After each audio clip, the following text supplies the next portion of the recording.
We're focused on a lot more of kind of the old ways of doing things to build a good foundation, but we also work really hard to show off the new things in the industry. So we work pretty hard to have up-to-date CNC machines, up-to-date software and tooling. We're really doing everything from the good old-fashioned way of doing things all the way up to the bleeding edge of how the industry's trying to do it today. So the first machine we started on is a CNC mill. That just means it's computer controlled, so it's got motors that are driven by a computer that move it everywhere.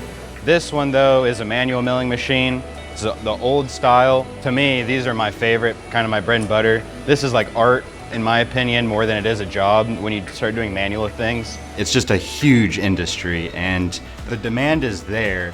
The career is a great one and there's plenty of room to grow if that's what you want. Machining, at least to me, is a career you can make a life out of.